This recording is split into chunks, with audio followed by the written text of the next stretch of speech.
আজকে বাংলাদেশের যত নাস্তিক ব্লগার তাদের উদ্দেশ্যে আজকে আমার এই লাইভ অনুষ্ঠান। আমি সর্বপ্রথম আমাদের নবী মুহাম্মদুর রাসূলুল্লাহ সাল্লাল্লাহু আলাইহি সাল্লামের যে অনেকগুলো বিবাহ করেছিলেন সেই সম্পর্কে কিছু কথা বলতে চাচ্ছি। কারণ নাস্তিক ব্লগাররা নবীজির বিবাহ নিয়ে, একাধিক বিবাহ নিয়ে তারা বিভিন্ন রকম কথা বলছে। আমি তাদের কথার উত্তর দিতে চাচ্ছি।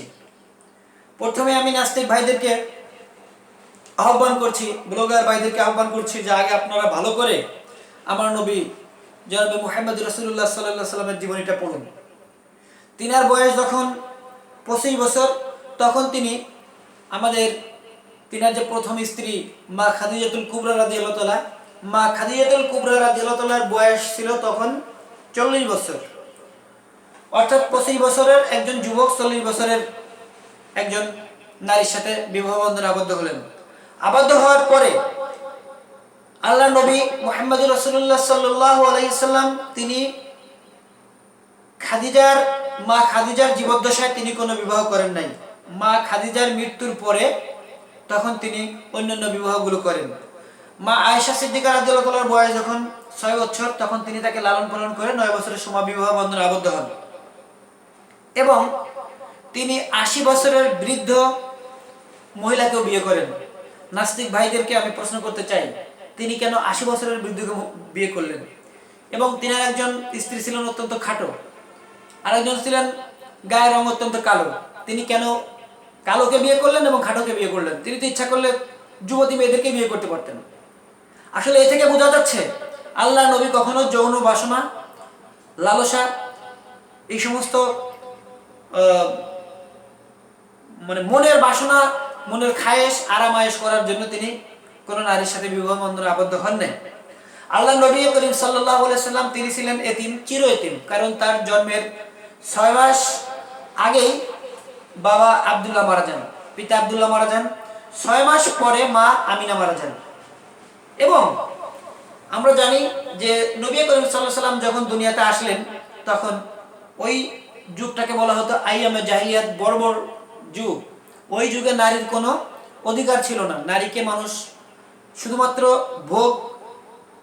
ভোগের সামগ্রী হিসেবে নারীকে ব্যবহার করা হতো। কোনো কোনো ক্ষেত্রে নারীকে ঘোড়ার সাথে বেঁধে দেওয়া হতো। ঘোড়ার সাথে বেঁধে দেওয়া হয়ে ওই ঘোড়াকে আবার প্রহার করা হতো। ঘোড়াও দৌড়াইতো, নারী তার পিছনে পিছনে পিছনে পিছনে দৌড়াইতো। কোনো কোনো ক্ষেত্রে দেখা যাচ্ছে কন্যা সন্তান হলে তাকে জীবন্ত কবর দেওয়া হতো। মায়ের কোনো সম্মান ছিল না। আল্লাহ নবী সাল্লাল্লাহু আলাইহি সাল্লাম সর্বপ্রথম তিনি নারীকে সম্মান দিলেন, নারীকে মায়ের মর্যাদা দিলেন এবং তিনি বললেন, আজ-জান্নাতু তাহতা লাকদামুল আবওয়াইন, নিশ্চয়ই তোমার মা এবং বাবার পায়ের নিচে সন্তানের বেহেশত। আমি প্রশ্ন করতে যাচ্ছি, পৃথিবীর কোন ধর্মগ্রন্থ বলেছে মায়ের পায়ের নিচে সন্তানের বেহেশত? আরেকটা জিনিস বলতে চাচ্ছি, বিশেষ করে নাস্তিক ভাইদেরকে জানার জন্য বলছি। আপনারা কি জানেন পৃথিবীতে যত নবী রাসূল এসেছেন দুনিয়াতে, আজ পর্যন্ত সবচাইতে কম বিবাহ করেছিলেন আমাদের নবী মুহাম্মদ রাসূলুল্লাহ সাল্লাল্লাহু আলাইহি সাল্লাম। আমি প্রত্যেকটা কোটেশন, প্রত্যেকটা জিনিসের আমি দলিল দিয়ে কথা বলি, আপনাদেরকে দলিল দিচ্ছে। হিন্দু ধর্মের প্রবক্তা শ্রীকৃষ্ণ তিনি বিয়ে করেছিলেন কয়টা? 8864টা। 8864টা স্ত্রী ছিলেন তার। অবশ্য তাদের ধর্মে বলা হতো যোগিনী। 8864টা যোগিনী ছিল। এবং দেখা যাচ্ছে তিনি বিভিন্ন সময় ঘুরতে যেতেন, তাদের সাথে অনেক আনন্দ ঘন মুহূর্তে। একবার দেখা যাচ্ছে যে তিনার স্ত্রীরা গোসল করতে গেছে, কাপড় চোপড় নিয়ে উপরে রেখে দিচ্ছে, স্ত্রীরা ওঠার পরে কাপড় পায় না, গাছের উপর আনন্দ করছে, লীলা করছে, খেলা করছে। তো আমি বলতে চাচ্ছি, কৃষ্ণ করলে লীলা হয়ে যায়, আর মুহাম্মদ করলে এটা পাপ হয়ে যায়। একটা প্রশ্ন আপনাদেরকে রাখলাম যে কেন করলো? পৃথিবীতে যত নবী আসছেন, ঈসা আলাইহিস সালাম, মুসা আলাইহিস সালাম, দাউদ আলাইহিস সালাম, হারুন আলাইহিস সালাম, হযরত ইব্রাহিম আলাইহিস সালাম, যত নবী আসছেন কেউ 100, কারো 20, 30, 40, 50টা স্ত্রী ছিলেন। এর অর্থ এটা নয় ভাইরা আমার, এর অর্থ এটা নয় যে তাদের মনের বাসনা, তাদের যৌন পিপাসা মেটানোর জন্য তারা একাধিক স্ত্রী রাখতেন। না, তারা মানবতার জন্য, যেখানে অসহায় নারী, যাদেরকে মানে স্বামীর অধিকার দেওয়ার মতো কেউ নাই, যাদেরকে দেখার মতো কেউ নাই, তাদেরকে তিনটা বিবাহ করে স্ত্রীর মর্যাদা দিয়েছেন।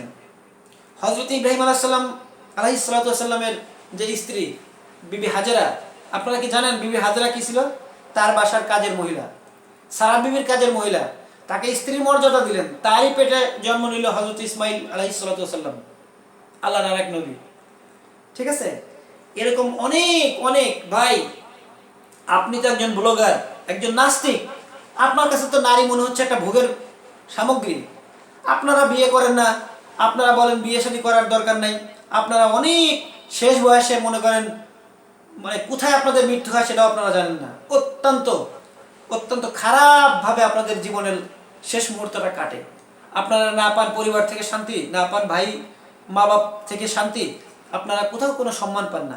যার কারণে আপনারা বিভিন্ন ধর্মগ্রন্থে রিসার্চ করেন। আপনারা আহমেদ কাদিয়ানি, একজন কাফের যে নবী দাবি করছে, আপনারা আহমেদ কাদিয়ানির বই পড়েন। আপনারা মুসাইলামাতুল কাজ্জাবের বই পড়েন, যারা নবী দাবি করেছিল, যারা যারা আল্লাহ দাবি করেছিল। আপনারা ফিরাউন নমরুদ, যারা খোদাই দাবি করেছিল, তাদের অবস্থা কি জানেন? ফিরাউনকে আল্লাহ পানির ভিতরে ডুবিয়ে ডুবিয়ে চুবিয়ে চুবিয়ে মেরেছিল। আজকেও ফিরাউনের লাশ জ্বলন্ত উদাহরণ, তার জ্বলন্ত প্রমাণ, খোদাই দাবি করার জ্বলন্ত প্রমাণ। যাই হোক, আপনারা এক মাদ্রাসার তালেবে ইলম ছোট ভাই, তাকে বিভিন্ন প্রশ্ন করেছেন, সে উত্তর দিতে পারে না।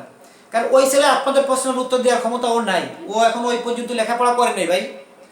আপনারা প্রশ্ন করবেন যারা ভালো জানে, যারা ইসলামিক স্কলার, তাদের কাছ থেকে আপনারা প্রশ্ন করবেন, তখন দেখবেন তারা এই প্রশ্নগুলোর উত্তর দিতে পারে কিনা। আপনারা বললেন আল্লাহ হচ্ছে নারীরা পুরুষ। আমি প্রশ্ন করতে চাই, এই ধরনের প্রশ্ন আপনি কি করে করলেন? আপনি তো লেখাপড়া করেছেন। আল্লাহ নারী না পুরুষ? যাই হোক, আমি আল্লাহ কি তার ডেফিনেশনটা আমি আপনাকে দিচ্ছি, বাংলা এবং ইংরেজি দুটাই। আল্লাহ বলছেন আল্লাহ নবীকে, হে নবী সমগ্র মানব জাতিকে আপনি বলে দিন, বলহু আল্লাহু আহাদ, হে মুহাম্মদ আপনি বলুন তিনি আল্লাহ এক, একক। সে he is Allah the one. কে বলছে? মুহাম্মদ বলছে সমগ্র মানব জাতিকে। আল্লাহ বলে দিলেন আপনি এটা বলুন। আল্লাহ ডেফিনেশন দিচ্ছে, আল্লাহুস সামাদ, তিনি কারোর মুখাপেক্ষী নন, কোনো ব্যক্তির মুখাপেক্ষী নয়। আল্লাহ কারোর সাহায্যের প্রয়োজন হয় না, কিনা খাবারের প্রয়োজন হয় না, নিদ্রার প্রয়োজন হয় না। আল্লাহ দি ইটারনাল অ্যাবসুলেট, আল্লাহ দি ইটারনাল অ্যাবসুলেট, মানে তিনি কারো মুখাপেক্ষী নন। লাম ইয়ালিদ ওয়া লাম ইউলাদ, লাম ইয়ালিদ ওয়া লাম ইউলাদ এর অর্থ হচ্ছে তার থেকে কেউ জন্ম নেননি, মানে তিনি কাউকে জন্ম দেননি এবং তিনিও কারো থেকে জন্ম নেননি। তিনি কাউকে জন্ম দেননি, তিনি কারো থেকে জন্ম নেননি। He beget not, not is the begotten, তিনি কারো থেকে জন্ম নেননি, নট ইজ দি বিগটেন, তিনিও কাউকে জন্ম দেননি। ওয়ালাম ইয়াকুল লাহু কুফুয়ান আহাদ, আর তার সমতুল্য, তার সমকক্ষ দ্বিতীয় কেউ নেই। ওয়ালাম ইয়াকুল লাহু কুফুয়ান আহাদ, তার সমকক্ষ, তার সমান, তার আশেপাশে, এক কথায় দ্বিতীয় কেউ নেই। and there is none like unto him, যে আল্লাহর সমকক্ষ কেউ নেই, আল্লাহর দ্বিতীয় কেউ নেই। তিনি হচ্ছেন এই পৃথিবীটার মালিক, তিনি আপনাকে আমাকে সবাইকে সৃষ্টি করেছেন। তিনি যখন সৃষ্টি করার ইচ্ছা হয় তিনি শুধু বলেন কুন, হয়ে যাও, ফায়াকুন, ধ্বংস হয়ে যাও। আর আপনারা আমার আল্লাহকে নিয়ে এত বাজে ভাষায় আপনারা কথা বললেন যে আল্লাহ একজন নারী আর মুহাম্মদ হচ্ছে একজন পুরুষ, তারা ঘরের ভিতর গেল মেলামেশা করে, নাউজুবিল্লাহ মিন জালিক। কি করে সম্ভব? কি করে ভাই? আপনার শরীরে কি মুসলমানের রক্ত নেই? আপনি কি মুসলমান নয়? আপনারা কেন ভাই, আপনারা কেন নবীজি মুহাম্মদ সাল্লাল্লাহু আলাইহি ওয়াসাল্লামের ক্যারেক্টার নিয়ে কথা বলছেন? আল্লাহ পবিত্র কোরআনে বলছেন, মাকানা মুহাম্মাদুন আবা আহাদিম মির রিজালিকুম ওয়ালাকিন রাসূলুল্লাহ সাল্লাল্লাহু আলাইহি ওয়াসাল্লাম, আমি সমগ্র মানব জাতির জন্য, শুধু মুসলমান না, সমগ্র মানব জাতির জন্য নবী মুহাম্মদকে আশীর্বাদ স্বরূপ পৃথিবীতে প্রেরণ করলাম। সেই নবীকে নিয়ে আপনারা কত বাজে কথা বলছেন, কি আজে বাজে কথাটা নিয়ে বলেছেন। আমি প্রশ্ন করতে চাচ্ছি, আপনারা আরেকজন নবীর আরেকটা স্ত্রী যে তাকে তালাক দিলেন, হ্যাঁ, তালাক দেওয়া মানে ওই মহিলার সাথে আল্লাহ রাসূলের কোনো শারীরিক ফিজিক্যালি কোনো টাচ হয় নাই, তার গায়ে এক ধরনের স্কিন ডিজিজ, এই ডিজিজটার নাম হচ্ছে টেনিয়া পেডিস। এই টেনিয়া পেডিস স্কিন ডিজিজে তিনি সাফার করছিলেন। এই রোগটা হচ্ছে সোয়াসে। যদি আল্লাহ নবীর কাছে ওহী নাজিল হলো, হে নবী, আপনি যেহেতু আপনার স্ত্রীর সমস্যা আছে কুষ্ঠরোগ, আপনারও এখানে এই রোগে আপনি সাফার করতে পারেন, তখনই তিনি জানার পরে তার সাথে তার সমস্ত দিনা পাওনা সব কিছু মিটিয়ে দিয়ে আল্লাহ নবী তার সাথে কখনো ঘর করেননি। এখন আমার প্রশ্ন হচ্ছে, খুব ঠান্ডা মাথায় শোনেন, এই পৃথিবীতে শুধু আমেরিকাতে মানে পুরুষের থেকে নারীর সংখ্যা বেশি আছে 2 কোটির মতো। ইংল্যান্ডে আছে 1,56,00,000। গ্রেট ব্রিটেনে আছে 1,58,00,000। এবং সারা পৃথিবীতে পুরুষের তুলনায় নারীর সংখ্যা কত বেশি আছে আল্লাহ সুবহানাহু তাআলা ছাড়া কেউ এর সঠিক জবাব দিতে পারবে না। এখন আমার একটা প্রশ্ন হচ্ছে, একজন নারীর জীবনে যদি স্বামী পেতে হয়, তাহলে একজন পুরুষকে আমেরিকায় যে থাকে, লন্ডন, সুইজারল্যান্ড, গ্রেট ব্রিটেন, তারপরে মনে করেন অস্ট্রেলিয়া, কানাডা, ইভেন আমাদের বাংলাদেশের কথা বলি, যদি একজন পুরুষ জীবনে যদি মাত্র একটা বিবাহ করে, তাহলে আরও 4টা নারী সে কখনো তার জীবদ্দশায় কোনো স্বামী পাবে না, সে হবে জনগণের সম্পত্তি।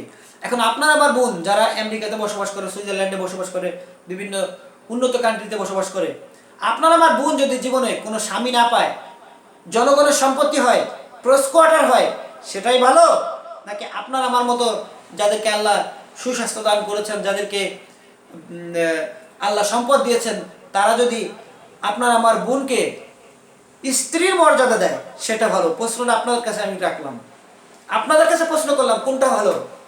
নিশ্চয়ই একজন ইমানদার মুত্তাকি বোন যে, সে বলবে অবশ্যই আমার স্বামী যদি দ্বিতীয় বিবাহ করে, আমার বোনের মতো অনেক বোন তারা জীবনে স্বামীর সুহাগ আদর পাবে এবং তারা জীবনে সংসার ধর্মটা পাবে, আদারওয়াইজ তারা হবে জনগণের সম্পত্তি। আপনাদের কাছে প্রশ্ন করলাম কোনটা বেটার। আর নেক্সট কোশ্চেন আপনার কাছে, আমেরিকা একটা জরিপ করে দেখা গেছে যে যারা মদ খায়, যারা মদ পান করে, ওয়াইন সেবন পান করে, মদ খায়, তাদের কাছ থেকে তাদের মা বোন ধর্ষিত হয়েছে। অনেক হাজার হাজার হাজার হাজার রেকর্ড আছে। কারণ ওই সময় তাদের বডির যে ডিফেন্স মেকানিজম, তাদের যে মেন্টালিটি, ওটা ঠিক ছিল না। মদ খাওয়ার পরে তারা উন্মাদ মাতাল হয়ে গিয়েছে। সে কার সাথে সেক্স করেছে, কাকে দর্শন করেছে, সে নিজেই জানে না। দেখা যাচ্ছে বাবার কাছ থেকে কন্যা এবং সন্তানের কাছ থেকে মা ধর্ষিত হয়েছে ডিউটি কারণ মদ। এই জন্য মদকে বলা হচ্ছে হারাম। ইসলামে বলছে মদ পান করে না, মদ পান করা হারাম। যে জিনিস মানুষের ব্যালেন্স ঠিক রাখে না, ইমব্যালেন্স করে দেয়, এই জন্য ইসলামে মদ খাওয়া হারাম। আপনি চিন্তা করেন, আপনার আমার কাছ থেকে যদি আমার মেয়ে, আমার বোন যদি ধর্ষিত হয়, আমরা কি সারা জীবন তাদের কাছে মুখ দেখাইতে পারবো?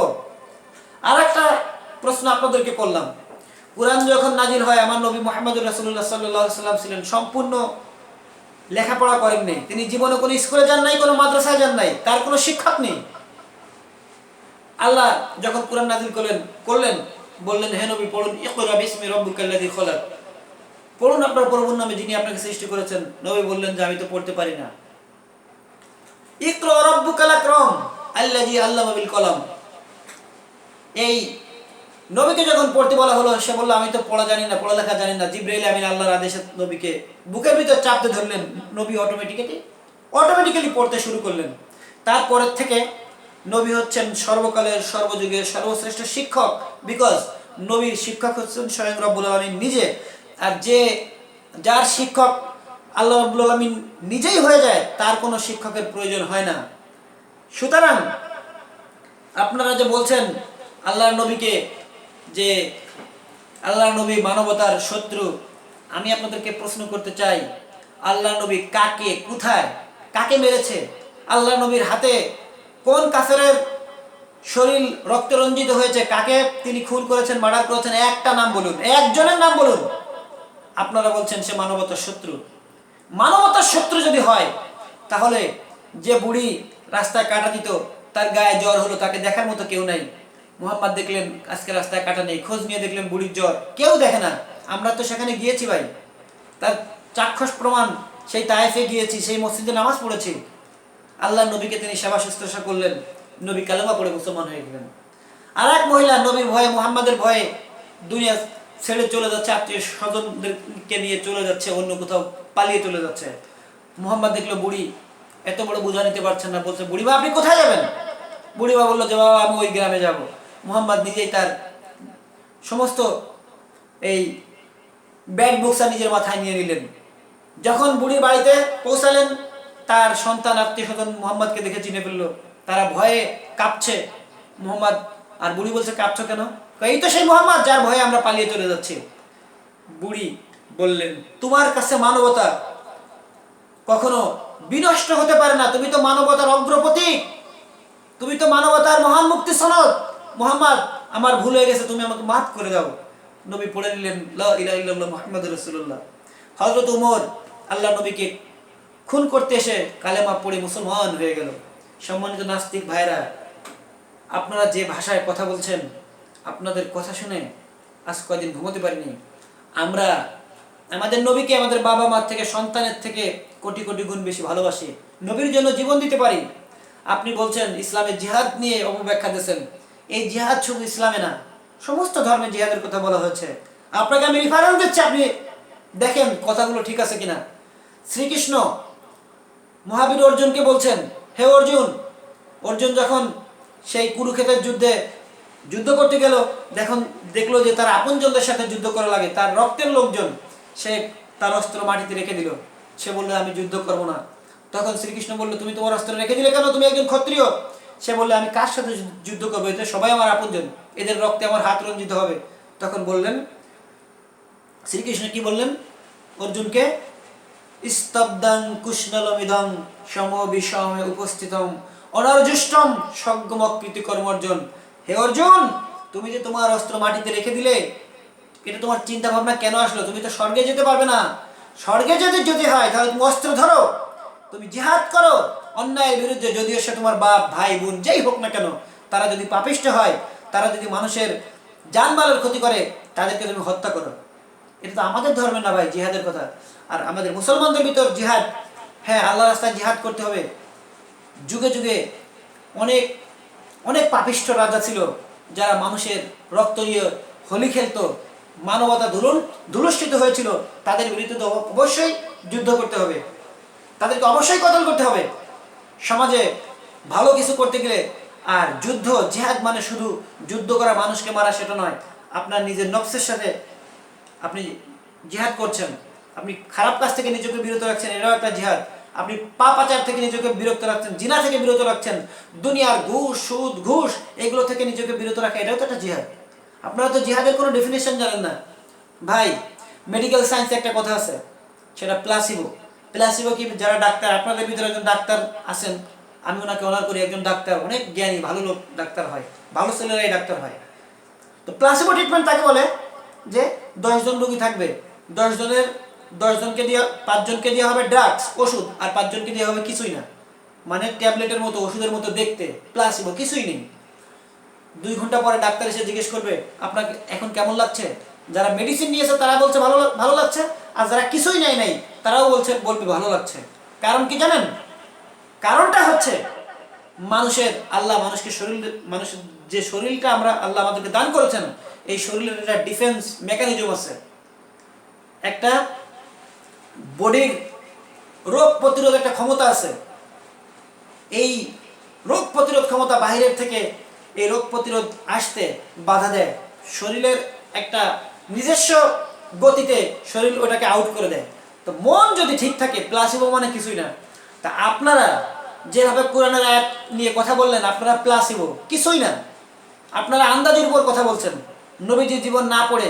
কারণ নবীজি মুহাম্মাদের বিরুদ্ধে যদি কথা বলা যায়, তাহলে আপনি ফেসবুকে সারা পৃথিবীতে আপনি কি হয়ে যাবেন? বিখ্যাত হয়ে যাবেন, বিদেশিরা আপনাদেরকে টানবে। কারণ কি জানেন? বর্তমান বিশ্বের সবচেয়ে 147%, 247% গ্রোথ হচ্ছে মুসলমান, মানে ইসলামের। অন্য যে ধর্মগুলো আছে তার ভিতরে 247% গ্রোথ হচ্ছে ইসলামের। ইহুদি নাসারারা দেখছে যদি মুহাম্মাদের বিরুদ্ধে কথা বলানো যায়, যদি মুসলমানদেরকে দিয়ে কথা বলানো যায়, তাহলে তো মুসলমান ধর্ম আস্তে আস্তে ডিস্ট্রয় হয়ে যাবে। আর আমি আপনাদেরকে প্রশ্ন করতে চাই, আবু জেহেল, আবুল আহাব, উতবা, সাইবা, তারপরে এজিদ, ওরাও কিন্তু মুসলমান ছিল, নামধারী মুসলমান। ওদের কাছ থেকেই কিন্তু ইসলাম মারাত্মকভাবে ধ্বংসের সম্মুখীন হয়েছিল, হুমকির সম্মুখীন হয়েছিল। তা আপনারা, আমরা তো আপনাদেরকে চিনি, আপনারা হচ্ছেন নিজেদেরকে বিখ্যাত করার জন্য, নিজেদেরকে আলোচনায় আনার জন্য, বিদেশিদের কাছে একটু ভালো থাকার জন্য আপনারা ইসলামের অপব্যাখ্যাগুলো করছেন, নবীর বিরুদ্ধে মিথ্যা কথা বলছেন। আল্লাহর নবী সাল্লাল্লাহু আলাইহি ওয়াসাল্লাম একটা হাদিসে আসছে, হযরত আয়েশা নবীকে বললেন, হে নবী, আমরা প্রস্রাব করি, পায়খানা করি, আমরা দুনিয়ায় অনেক করি, খাওয়া দাওয়ার পরে আমাদের প্রস্রাব পায়খানা দরকার হয়, আমাদেরই হয়, আপনি কি করেন না? কারণ আপনি বাথরুমে যাওয়ার পরে তো আমি ওইরকম কোনো সিমটম পাই না। আল্লাহ নবী তাবাসসুম মিসকে হাসলেন, হাসার পরে বললেন, হে আয়েশা, তুমি কি আমাকে সাধারণদের সাথে তুলনা করো? আল্লাহ নবী যখন পায়খানা মুবারক, প্রস্রাব মুবারক করতে বসতেন, আল্লাহর জমিনটা দুভাগে ভাগ হয়ে যেত। এই জমিনটা হচ্ছে আল্লাহর নবীর প্রস্রাব পায়খানা গ্রাস করত, মানুষের রুটি রুজির ব্যবস্থা, জমিনের জন্য সার হচ্ছে নবীজির প্রস্রাব পায়খানা। আল্লাহর নবী যখন প্রস্রাব পায়খানা যেতেন, জমিনটা দুটো ভাগ হয়ে যেত। আপনাদের কাছে এগুলো শুনে খুব হাস্যকর মনে হবে। এদেশে এখনো হাজার হাজার কোটি কোটি মানুষ আছে যারা নবীকে জান প্রাণ দিয়ে ভালোবাসে, নবীকে দ্বীনের জন্য, ইসলামের জন্য, নবীকে কলিজার টুকরা মনে করে। কিন্তু আপনারাই নবীর বিরুদ্ধে আজে বাজে কথা বলেন। কেন জানেন? কারণ আপনাদের ইসলামের কোনো জ্ঞান নেই, আপনারা কোরআন হাদিস নিয়ে রিসার্চ করেন না। আপনার সাথে এক মেয়ে আছে যারা এই যে সাংবাদিক বোন, উনি দেখলাম, আরে নারীকে কে সম্মান দিয়েছে? একটা নারী তার স্বামীর কাছ থেকে একটা অধিকার পাচ্ছে, একটা নারী তার মায়ের কাছ থেকে একটা অধিকার পাচ্ছে, একটা নারী তার সন্তানের কাছ থেকে একটা অধিকার পাচ্ছে। সব দিকে তো আল্লাহ নারীকে বলছে তোমার মায়ের পায়ের নিচে সন্তানের বেহেশত। আবার কোনো কোনো জায়গা আছে, হুন্না লিবাসুন্নাকুম ওয়া আনতুম লিবাসুন্নাকুম, যে তোমাদের স্ত্রীরা হচ্ছে তোমাদের জন্য একটা আশীর্বাদ স্বরূপ।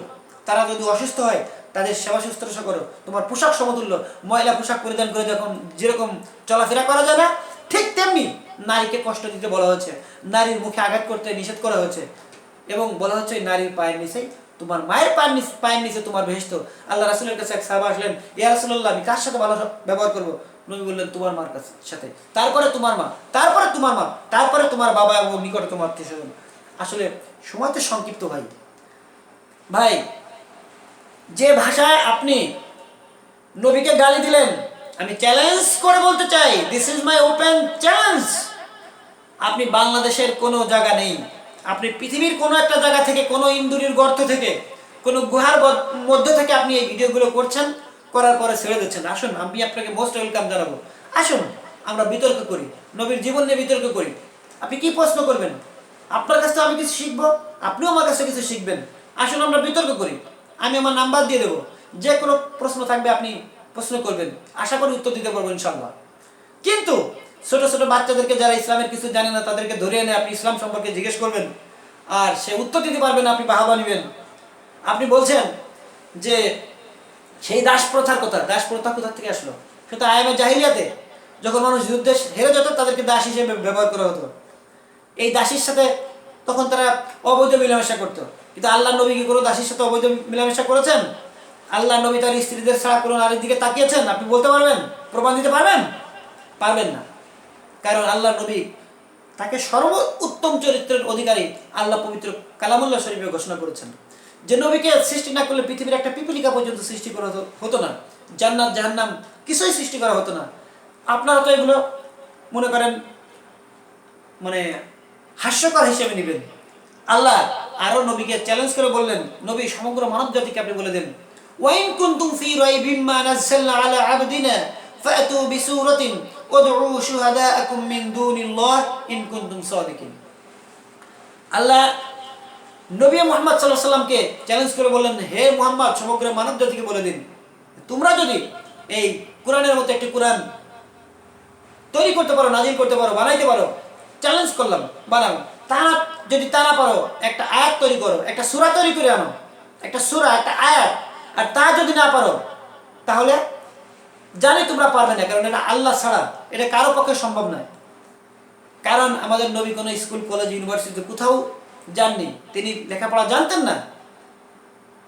তার উপর আল্লাহ কিতাব দিয়েছিলেন, তারপরে চ্যালেঞ্জ করলেন নবী যখন নবুয়ত প্রাপ্ত হলেন তারপর তিনি সর্বযুগের সর্বশ্রেষ্ঠ শিক্ষক, সর্বকালের সর্বশ্রেষ্ঠ দার্শনিক, সর্বকালের সর্বশ্রেষ্ঠ বিজ্ঞানী মরিস বুখারী আল্লাহ নবীর কোরআন ভুল ধরতে গিয়ে সে নিজেই ইসলাম ধর্ম গ্রহণ করেছে। সুনিতা উইলিয়াম চাঁদে গেল, চাঁদের মাঝখানে একটা ফাটা দাগ দেখলো এবং পৃথিবীর যে আজান হচ্ছে আজানের ধ্বনিটা চাঁদে যাচ্ছে, দুনিয়াতে ইসলাম গ্রহণ করলো। Neil Armstrong, Aldrin, Yuri Gagarin এরা যখন চাঁদে গেল, চাঁদের মাঝখানে ফাটা দাগ পেল এবং আজানের আওয়াজ পেল, তারা এসে ইসলাম ধর্ম গ্রহণ করলো। পৃথিবীর ভালো ভালো স্টুডেন্ট, পৃথিবীর বিজ্ঞানিক, দার্শনিক, তারা কখনো আপনাদের মতো নাস্তিক হয় না ভাই।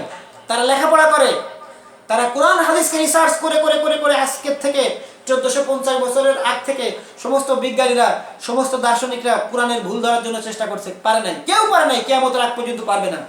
আমেরিকার শিকাগোতে সমস্ত ধর্মগ্রন্থ নিয়ে রিসার্চ করা হলো। রিসার্চ করে পৃথিবীর যতগুলো ধর্মগ্রন্থ ছিল প্রত্যেকটা ধর্মগ্রন্থ ভুল ছিল, একমাত্র কোরআন, আল্লাহর পবিত্র কোরআন, যার ভিতরে কোনো ভুল পায় নাই। কম্পিউটার কোরআনের কোনো ভুল ধরতে পারে নাই। সুতরাং আল্লাহর কোরআন সত্য, আল্লাহ নবী সত্য এবং আল্লাহ নবীর চরিত্র বিন্দুমাত্র কোনো কলঙ্কিত নাই। আমার নবী এই পৃথিবীর সমগ্র মানব জাতির যত জন্য সবচাইতে রহমত স্বরূপ দুনিয়াতে প্রেরণ করেছিলেন আল্লাহ সুবহানাহু ওয়া তাআলা। সুতরাং নবীর বিরুদ্ধে কথা বলে ওই ইহুদি নাসারাদের দালালি করেন না ভাই। দালালি যদি করতে হয়, কোথায় দালালি করবেন? আমরা বলি যে সমস্ত আলেম এখনো পান খায়, সুপারি খায়, বিড়ি খায়, তাদের বিরুদ্ধে কথা বলেন। কারণ ইসলামে পান খাওয়া হারাম। এই পানের সাথে চুন খাচ্ছে, তামাক হারাম। স্মোকিং করা হারাম। Smoking is the dangerous habit in our country. Almost 80% adult male female population are addicted to smoking. আর সে কথা কোরআনে 1400 বছর আগেই বলা হচ্ছে যে তামাক জাতীয় দ্রব্য তোমাদের জন্য হারাম করা হলো। যারা পান খায়, যারা ওয়াশ করে টাকা নেয়, তাদের বিরুদ্ধে কথা বলেন। যারা ইসলামটাকে বিকৃত করে তাদের বিরুদ্ধে লেখেন, আপনারা ভালো সাপোর্ট পাবেন। নবীর বিরুদ্ধে কেন লিখছেন?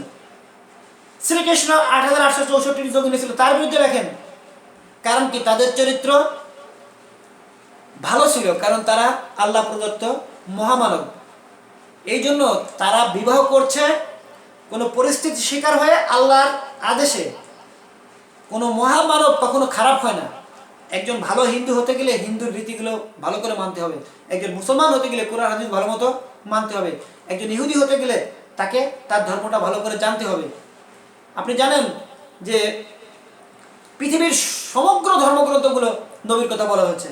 ইভেন ঋগ্বেদের ভিতর বলছে যে ব্রহ্মা একাভিয়াম দ্বিতীয়াভিয়াম নিস্তানাহি কিঞ্জন। ব্রহ্ম মানে স্রষ্টা কেবলমাত্র একজন, একাভিয়াম একজন, দ্বিতীয়াভিয়াম মানে দুইজন নাই। যারা বি নেহি সৃষ্টিকর্তা কোনোদিন দুইজন হয় না। প্রত্যেকটা ধর্মগ্রন্থই বলছে সৃষ্টিকর্তাকে বলে এক। কারণ আপনারা তো বিভিন্ন ধর্মগ্রন্থ পড়েন নাই। এল্লাই আল্লাহ তাবাক্তানি কোথায়? কোরআনের আয়াত? কিসের আয়াত? আমি আপনাদের কাছে প্রশ্ন করলাম। এই এল্লাই আল্লাহ তাবাক্তানি শব্দের অর্থটা কি? নাস্তিক ভাই, আপনাকে প্রশ্ন করলাম, আপনি প্রশ্নের উত্তর দিবেন, প্লিজ উত্তর দিবেন। আর যদি উত্তর না দিতে পারেন, আপনি নাস্তিক হন কি হন সেটা does not matter for me. এটা নিয়ে আমার কোনো হেডেক নেই। এটা আপনার, that's your personal matter, that's your personal subject. আমি এটা নিয়ে কোনো ইন্টারফেয়ার করবো না। কিন্তু যদি ফেসবুকের ভিতর আমার নবীকে নিয়ে অশ্লীল গালিগালাজ করেন, অশ্লীল কথা বলেন, সেখানে কিন্তু আমি অবশ্যই ভাই প্রতিবাদ করব। আমি চ্যালেঞ্জ করে বলতে পারি, আপনি তো দূরের কথা, পৃথিবীতে যত বড় বড় ব্যক্তি মুহাম্মাদের বিরুদ্ধে কথা বলেছে তারা টিকতে পারে নাই। একজন নবী দাবি করেছিল মুসাইলিমাতুল কাজ্জাব, পায়খানার ভিতর সে কোথায় চলে গেছে এখনো তার বডি পায় নাই। আর আহমেদ কাদিয়ানি, এরা তো শয়তান, এরা তো কাফের, প্রকাশ্য কাফের। এদের পক্ষ নিয়ে, এদের বই পড়ে নবীকে নিয়ে উল্টাপাল্টা কথা বলেন। ভাই সময় থাকতে ভালো হয়ে যান ভাই, নইলে কোন দিন যে কোন মানুষের হাতে পড়ে যান আল্লাহ না করুক, সেদিন কিন্তু খুব সমস্যা হয়ে যাবে। আল্লাহ নবীর বিরুদ্ধে কথা বলা বাদ দিন। দেশের জাতীয় সন্তান, এদের বিরুদ্ধে কথা বলেন না। যারা এই দেশকে যারা স্বাধীনতা দিয়েছে, দেশের জন্য যারা জীবন দিয়েছে, প্রাণ দিয়েছে, এদের বিরুদ্ধেও কোনো কথা বলেন না। এমন কোনো মন্তব্য করবেন না যাতে দেশ জাতি ক্ষতিগ্রস্ত হয়। তসলিমা নাসরিনের কথা চিন্তা করেন, এদেশে কিন্তু তার জায়গা হয় নাই।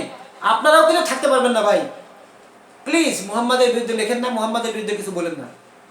শুধু মুহাম্মাদ না, পৃথিবীর কোনো ধর্মগ্রন্থ সম্পর্কে, কোনো মহামানব, ইভেন শ্রীকৃষ্ণ, রাম, ওই বিষ্ণু, যাই হোক না কেন, গণেশ, এদের সম্পর্কেও কোনো মন্তব্য করার দরকার নাই।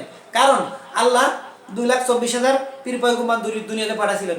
আমরা কোরআনে পেয়েছি কতজন? সর্বোচ্চ 20-30 জন। এখন ওই রাম, শ্রীকৃষ্ণ, গণেশ এরা কি আল্লাহর নবী ছিল কিনা সেটা আমরা জানি না। সুতরাং ওইটা নিয়ে আমরা কোনো মাথা ব্যথা নেই, আমরা কোনো আলোচনা করতে চাই না। তারা মহামানব, তারা তাদের জায়গায় থাক। মহামানবদের নিয়ে, মহান ব্যক্তিদের নিয়ে কোনো কটূক্তি দয়া করে করবেন না। আর মুহাম্মদকে নিয়ে যে ভাষা আপনারা কথা বলছেন, যদি আসলে আপনারা বিভিন্ন জায়গার থেকে মনে করেন কোনো গর্তের ভিতর থেকে, মাটির গর্তের ভিতর থেকে নবীর বিরুদ্ধে কথা বলে আপনারা সুরসুর দিচ্ছেন মুসলমানদের, মুসলমানরা কি করে? ভাই, মুসলমান জীবন দিবে, মুসলমান জান দিবে, মুসলমান রক্ত দিবে, কিন্তু মানবতার শত্রু নাস্তিকদের কাছে মাথা নত করবে না। আল্লাহর জমিনে আল্লাহর দিনকে প্রতিষ্ঠিত করতে গিয়ে আল্লাহ নবী দান্দান মুবারক শহীদ করেছেন, আল্লাহ নবী যুদ্ধ করেছেন, নিজে রক্ত দিয়েছেন, সাহাবারা জীবন দিয়েছে, রক্ত দিয়েছে এই কোরআনের জন্য, দিনের জন্য, নবীজির জন্য। আপনার ভালো লাগবে, আপনি মুহাম্মদকে মানবেন, ভালো লাগবে না মানবেন না, কিন্তু মুহাম্মদ সম্পর্কে আজে বাজে কথা থেকে ভাই বিরত থাকুন প্লিজ। প্লিজ ভাই, হাত জোড় করে অনুরোধ করছি। আমাদের কলিজার টুকরা, আমাদের নয়নের মণি, আমাদের মাথার তাজ, আমাদের জীবনের সবচাইতে বড়, জীবনের সবচাইতে ভালোবাসার ব্যক্তি, আমাদের জীবন মরণের সঙ্গী আমাদের নবীজি মুহাম্মদুর রাসূলুল্লাহ সাল্লাল্লাহু আলাইহি ওয়াসাল্লাম। আল্লাহ রাসূলকে নিয়ে কোনো আজে বাজে কথা বলেন না ভাই। যদি কোনো প্রশ্ন থাকে, আমি বিশেষ করে আসিফ, লোপা, আরো যারা যারা আপনারা এই যে ইউটিউবে কথা বলছেন, বিভিন্ন মাদ্রাসার স্টুডেন্টকে ইএনএ যে প্রশ্নগুলো করছেন, আমি নাম্বার দেব, আপনাদের যে কোনো প্রশ্ন থাকবে প্রশ্নের উত্তর দেব। তারপরেও যদি কোনো নির্দিষ্ট জায়গায় যদি আপনারা যদি কোনো কনভারসেশন করতে চান, কোনো ডায়লগ করতে চান, অবশ্যই সেখানে আপনাদের সাথে আমি রাজি আছি, বসতে রাজি আছি, ঠিক আছে? কিন্তু দয়া করে আল্লাহর নবী সম্পর্কে কোনো উল্টাপাল্টা কথা বলে দেশের ভিতর বিশৃঙ্খলা সৃষ্টি করবেন না। আপনারা নাস্তিক ব্লগার যারা এই দেশের, এই জাতির শত্রু, সেটা দেশ প্রমাণিত হয়ে গিয়েছে। দেশের সরকার প্রধান জানে, দেশের মানুষ জানে, আপনারা উল্টাপাল্টা কথা বলে একটা রায়ট সৃষ্টি করতে চান, হিন্দু মুসলমানের ভিতর দাঙ্গা হাঙ্গামা সৃষ্টি করতে চান। ভাই, এই সমস্ত ধ্বংসাত্মক কাজ থেকে বিরত থাকুন। আখির দাওয়ানা আলহামদুলিল্লাহি রাব্বিল আলামিন। আসসালামু আলাইকুম ওয়া রাহমাতুল্লাহ।